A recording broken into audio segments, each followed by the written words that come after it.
अब हम जानेंगे कि धातु रूप जो अभी हमने देखा कौन कौन सी धातु हैं, उनका प्रयोग किस तरह से किया जाता है। सबसे पहले हम लेंगे लट लकार। ये लट लकार है वर्तमान काल यानी प्रेजेंट टेंस, पढ़ता है, जाता है, खाता है, उसको हम संस्कृत में बोलते हैं लट लकार। अब इसका जब प्रयोग होता है वो एक टेबल के फॉर्म में होता है। संस्कृत में ये हमारे जो ग्रामेरियन थे पाणिनि, उनका एक कंट्रीब्यूशन है कि उन्होंने हर एक चीज को एक बड़ा सिस्टमैटिक टेबुलर ढंग से रखा।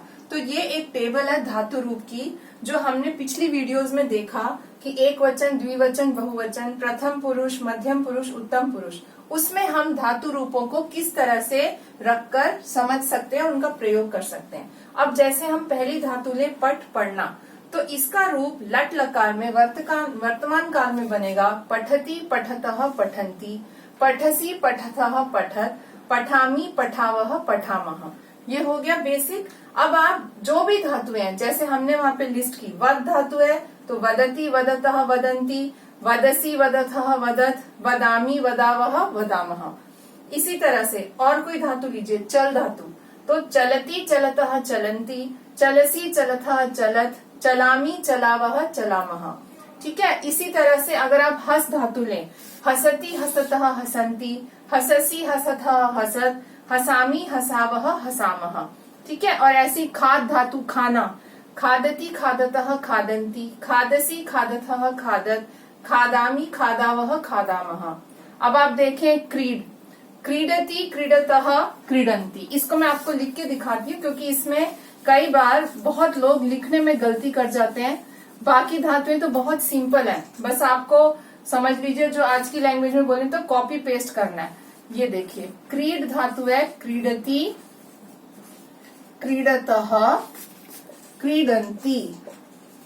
इसमें आपको मात्राओं का ध्यान रखना है कि पहले बड़ी वाली मात्रा आएगी और ये छोटी वाली मात्रा है। क्रीडसी, क्रीडथः, क्रीडत, क्रीडामि, क्रीडावह, क्रीडामः। ठीक है। इसी प्रकार से नम धातु लेंगे तो नमति, नमतः, नमन्ति, नमसी, नमथः, नमत, नमामि, नमावह, नमामः। धाव धातु दौड़ना, धावती, धावतः, धावन्ति, धावसी, धावथः, धावत, धावामी, धावावह, धावामः। गम धातु जो है उसका रूप बदलता है, गच्छ बनेगा रूप, गमति नहीं बनेगा, गच्छति, गच्छतः, गच्छन्ति।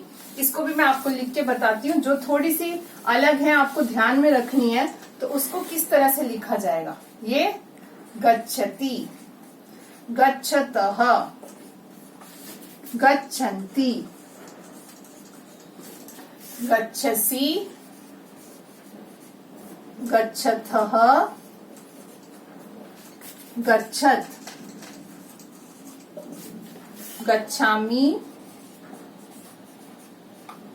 गच्छावह, गच्छामः। ये बन गया हमारा गच्छ, जाना अर्थ में इसका रूप। अब ये जो भू धातु है अस, ये होना के अर्थ में आती है। भू धातु का रूप बनता है भवती। अस धातु को मैं बाद में लेती हूँ ये क्योंकि थोड़ी सी अलग तरह से लिखी जाएगी। तो इसका बनेगा भवती, भवतः, भवन्ति, भवसी, भवथः, भवत, भवामी, भवावह और भवामः। ऐसे बनेगा। ठीक है। और नेक्स्ट आप देखेंगे अस धातु। अस का अर्थ होता है जो इंग्लिश में आता है इज, होना। तो इसका बनेगा अस्ति, स्तः, संति, असि, स्थः, स्थ, अस्मि, स्वः और स्मः। अब ये प्रश्न आपके मन में आ सकता है कि अब इन सबको हम याद कैसे रखें। देखिए इसके लिए एक सिंपल सा फॉर्मूला है। अगर आप उस फॉर्मूला को देख लेंगे तो आप उसको हर जगह किसी भी धातु से फिट कीजिए, लट लकार के लिए स्पेसिफिक जो फॉर्मूला है धातु के साथ जोड़िए और बन गया आपका रूप। वो क्या है? ती, तह और अंति। ठीक है, सी, थह, थ, और ये बन गया आपका आमी, आवह और आमह। बस ये है इसका नियम।